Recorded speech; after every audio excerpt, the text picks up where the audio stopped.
అబద్ధాలు చెప్పుట్లా కాంగ్రెస్ను మించిన వాళ్ళు లేడు.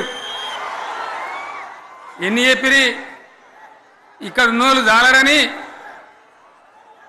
ఉన్న గాంధీలు లేని గాంధీలు డూప్లికేట్ గాంధీలు అంతా ఢిల్లీకి కూడా దిగిరి చప్పట్లు కొట్టి డాన్సులు చేసి స్టేజీల మీద. ఒకటి చెప్పిండ్రా ఏమిత్తాడా కేసీఆర్ రైతు బంధు 10,000 ఇస్తాడు, మేము 15 ఇస్తాం చెప్పిండ్రా లేదా? చెప్పిండ్రా? ఇచ్చుడు కాదు చెప్పిండ్రా? 10,000కు 15,000 ఇస్తామని అన్నారా? కేసీఆర్ పెన్షన్లు 2,000 ఇస్తాడు, మేము 4,000 ఇస్తాం చెప్పిండ్రా? ఇంకేం చెప్పిండ్రు? కేసీఆర్ ఇంట ఇద్దరుంటే ఒకరికే ఇస్తాడు, మేము ముసలివానికి 2 ఇస్తాం చెప్పిండ్రా? లేదా అన్న? మీరు మధ్యన్న వాళ్ళు చెప్తలేరు చెప్పిండ్రా? ఇవన్నీ కాంగ్రెస్ వాళ్ళు చెప్పిండ్రా? చెప్పింది అన్న వాళ్ళు ఒకసారి చేయలేవటారు దయచేసి.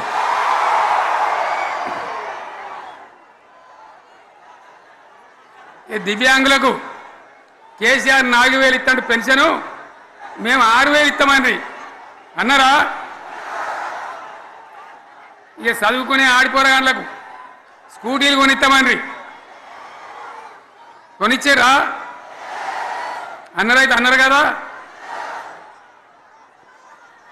విద్యార్థులకేమో విద్యా కార్డు ఇస్తామని, 5 లక్షల గ్యారంటీ కార్డు బ్యాంక్ కార్డు ఇస్తామని. ఇట్లా ఎన్ని మాటలు చెప్పారు? ఇక ఉరుకురి ఒకరినికోడు ఉరుకురి 2 లక్షల లోన్ తెచ్చుకొని డిసెంబర్ 9 నాడే కథం, ఒక కలంపోడుతోనే కథం అన్నారా?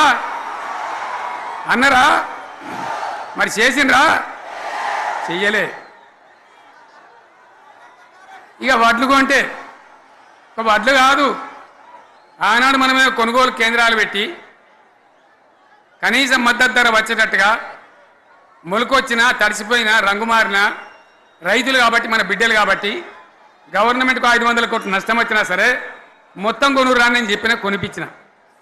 బాధ కాలే. వాళ్ళేం చెప్పిండ్రు?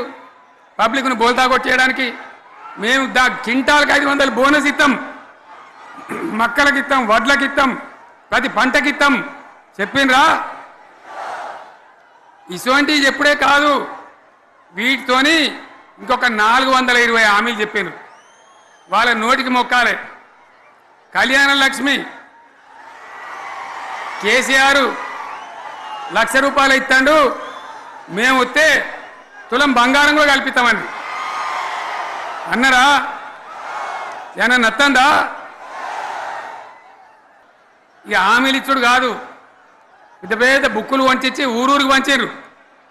ఇక సిగ్గులేక ఊళ్ళ పంట తిరిగి బాండ్ పేపర్లు రాసిచ్చారు. బాండ్ పేపర్లు ఇంటికి తిరిగిండ్రు చెప్పిండ్రా?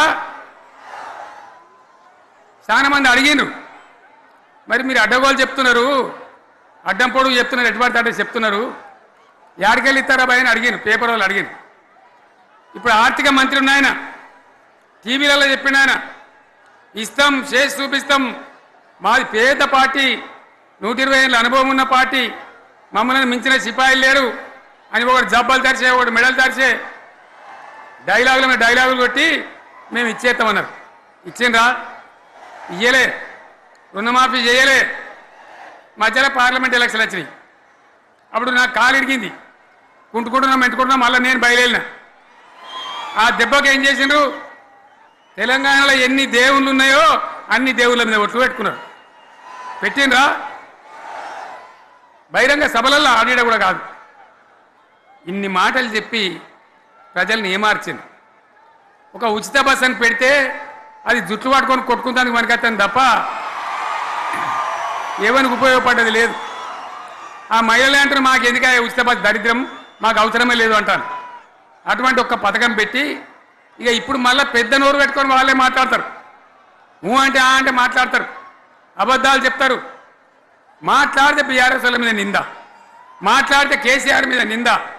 ఇది ఒక అలవాటు చేసుకొని ఎవరికి నోరుంటే వాంతే లెక్క అనే పద్ధతిలో అడ్డమైన మాటలు మాట్లాడుతూ చాలా ఘోరంగా మోసం చేస్తూ ఉన్నారు. అధికారం పోయిందన్నటువంటి అక్కసు దాన్ని వెళ్ళగక్కుతూ ఎవడైనా రజతోత్సవ సభ జరుపుకుంటే వాళ్ళ త్యాగాలు, వాళ్ళ విజయాలు, లేదా రేపటి మా పోరాటం ఇది అది అని చెప్పుకుంటారు. కానీ మరి ఎంతసేపు బాధ అనిపిస్తుంది అని బాధపడుతున్నాడు. ఎవరి కోసం బాధపడుతున్నావయ్యా? కేవలం అధికారం పోయింది అనేటువంటి బాధ. అధికారం పోయిన తర్వాత నీ కుటుంబంలో అనేక చీలికలు పేలికలు, అనేక ఆస్తులు అటు ఇటు అవుతున్నాయి, బజార్న పడుతున్నాం అనేటువంటి బాధ తప్ప ప్రజల గురించి నీకు బాధ ఉంటే గత 10 సంవత్సరాలలో నువ్వు ప్రజలకు ఏం ఒరగబెట్టినావని మేము అడుగుతా ఉన్నాం. నీకు నిజంగా ప్రజల మీద ప్రేమ ఉంటే అధికారానికి వచ్చే ముందు ప్రతి పేదవాడికి ఇల్లు ఇస్తా అన్నావు. ఎన్ని ఇల్లు ఇచ్చినావు? ఇందాక మా శ్రీనివాసరెడ్డి గారు అన్న చెప్పినట్టుగా 80,000 ఇల్లు ఇస్తే దాంట్లో బిల్లులు ఇవ్వకుంటే మొన్న మా పొంగులేటి శ్రీనివాసరెడ్డి గారి ఆధ్వర్యంలో సీఎం గారి యొక్క ఆదేశం మేరకు బిల్లులు ఇవ్వడం జరిగింది. అదే కాకుండా మరి ఇంటికి ఒక ఉద్యోగం అన్నావు. మేము 10 నెలలలో 12 నెలలలో 59,000 ఉద్యోగాలు ఇచ్చినాం. అనేక మంది నిరుద్యోగులను వాడుకొని నువ్వు అధికారానికి వచ్చి వాళ్ళని అణిచివేస్తే వాళ్ళు చాలామంది ఆనాడు ఆత్మహత్యలు చేసుకున్నారు. అదే కాకుండా సర్పంచ్ల బిల్లులు అబద్ధాలను 10 సార్లు చెప్తే నిజమవుతుందనే భ్రమలలో ఆ కుటుంబం ఉంది. అందుకనే పదే సోషల్ మీడియాతోటి కూడా తప్పుడు వార్తలు రాయించి మరి తప్పుడు ప్రచారం చేస్తున్నారు. కాబట్టి తప్పుడు వెధవలకు తప్పుడు ఎవరైతే ఉంటారో అలాంటి వాళ్ళకి ఖచ్చితంగా కేసులు పెడతాం. ఈరోజు మరి ఏదైతే మా ప్రభుత్వంలో ఇల్లు ఇవ్వడం జరుగుతుంది, ఉద్యోగాలు ఇచ్చినాము, పేదింటి ఆడబిడ్డలు ఎక్కేది ఏంటిది ఎర్ర బస్సు. ఇవాళ మీ బిడ్డ అంటే సరే పెద్ద కార్లలో తిరుగుతుంది, చాలా మరి అనుభవిస్తుంది. ఉద్యమ ఆకాంక్షను వాడుకొని మీ కుటుంబం మీరు అధికారంలోకి వచ్చి 10 ఏళ్ళు దర్జాగా ఉన్నారు. కానీ పేదింటి ఆడబిడ్డలకు బస్సు పెడితే కూడా ఆ బస్సులలో కొంతమంది వీళ్ళ మనుషులను పంపించి కొట్లాటలు చేయించి కొట్టుకునే రకంగా చేసి వీడియోలు చేయించి అంత అక్కసు, ఆ అక్కసునంతా కూడా ఇవాళ కూడా అత్యంత నీచంగా ఆడబిడ్డలు బస్సు వద్దంటున్నాడు. ఒక్కొక్క ఆడబిడ్డ ఇవాళ బస్సు వాడుకోవడం మూలంగా మినిమం 3-4 వేల రూపాయలు వాళ్ళకి ఆదా అవుతుంది. ఇవాళ నీళ్ళ గురించి అయ్యా నువ్వు 1000 కోట్లు మింగినవు తప్ప నీళ్ళు ఇయ్యలే. మా సర్వేలో బయటకు వచ్చింది. అధికారులను బెదిరించి అదిరించి ఎమ్మెల్యేల సంతకాలు కూడా తెప్పించుకున్నాం ఆ రోజు ఇస్తున్నట్టుగా. కానీ ఈరోజు మేము మా గత ప్రభుత్వంలో వేసినటువంటి బోర్లు కానీ అదేవిధంగా ఇతరత్ర లోకల్ సోర్స్ కానీ అవన్నీ వాడుకుంటూ ప్రతి సంవత్సరం మేము దాదాపుగా 150 కోట్లు ఈ రిపేర్లకు ఈ మెయింటెనెన్స్కి ఇస్తూ పాటు కొత్త సోర్స్ను కూడా మేము ఇవ్వడం జరిగింది. ఇవాళ కేవలం కమిషన్లు నువ్వు తీసుకున్నావు. అదేవిధంగా ఇవాళ రైతులు ఆత్మహత్యలు చేసుకుంటున్నాను అన్నాడు. రైతు ఆత్మహత్యలు ఇవాళ మీకు అనుబంధంగానే ఒకప్పుడు మరి జగన్మోహన్ రెడ్డి గారి పత్రిక కూడా రాసింది. ఈరోజు అయిన పత్రికలనే 5,000 రైతులు ప్రాణాలు కోల్పోయారు, పోతే పోనీ పరిహాసం లేదా అని. ఈరోజు మీకు బాగానే దగ్గర ఉన్నారు కదా ఆ రోజు కూడా, మరి అలాంటి పత్రికలనే ఇవ్వచ్చినాయి. ఇవాళ రైతులకు సన్నవడ్లు వేస్తే ఊరే అని చెప్పి నువ్వు మాత్రం ఎకరంలో ₹1 కోటి పంట తీసినావు. ₹1 కోటి పంట తీస్తున్నా అన్నావు. మరి ఎందుకు ఆ విషయం రైతులకు వివరించలేకపోయినా నేర్పించలేకపోయినా? రాష్ట్రానికి పెద్దనే కదా అన్నవాడు. ఈరోజు పోలీసుల విషయంలో మాటకు పోలీసులను బెదిరిస్తూ ఉన్నాను, మేము వస్తాం. నీ అంత నీచంగా నీ అంత దరిద్రంగా పోలీసు వ్యవస్థను ఎవరు వాడుకోలే. ఫామ్ హౌస్ కాడ కాపలా పెట్టుకున్నావు. ఫామ్ హౌస్ అనేది నీ ప్రైవేటు. నువ్వు రోజు ఫామ్ హౌస్లోనే ఉంటావు. పాపం వాళ్ళు అక్కడనే కాపలా కాయాలి. ప్రజలకు రక్షణ కాదు, నీకు రక్షణ కాసే విధంగా చేసుకున్నావు. ఇది నీ పరిపాలన. ఇవాళ ఆడబిడ్డలకు బస్సు ఇస్తే నచ్చదు, పేదింటి ఇళ్లలో 500 గ్యాస్ ఇస్తే నచ్చడం లేదు, పేద కుటుంబాలకు ఇండ్లు ఇస్తే నచ్చడం లేదు, నిరుద్యోగ యువతకు ఉద్యోగాలు ఇస్తే నచ్చడం లేదు. మరి అదేవిధంగా ఇళ్లల్లో గుడిసెలల్లో కరెంట్ ఇయ్యలేను ఒక్కరోజు కూడా. ఆ రోజు నేను ఉచితంగా కరెంట్ ఇచ్చినా అని చెప్తున్నాను. నువ్వు సవాల్, మేము చర్చకు సిద్ధం. కరెంటు బిల్లులు కూడా కట్టకుండా 60,000 కోట్ల రూపాయలు బకాయి పెట్టిపోయినావయ్యా. ఇవాళ అప్పులు తెచ్చుడు గొప్ప అని చెప్తున్నావు. ఇవాళ మొత్తం అమ్మేసి అప్పులు చేసి ఇవాళ ఆ భారం అంతా ఈ ప్రభుత్వం మీద మోసి ఇవాళ మొసలి కన్నీరు ఒక నియంత వచ్చి మొసలి కన్నీరు గారుస్తున్నారు. 10 ఏళ్లలో నువ్వు ధర్నా చౌకను కూడా ఉంచలేదు.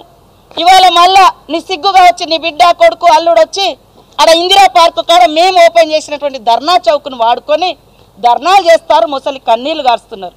ఇవాళ బహిరంగ సభను అడ్డుకోవడానికి ప్రయత్నించడం అంటున్నారు.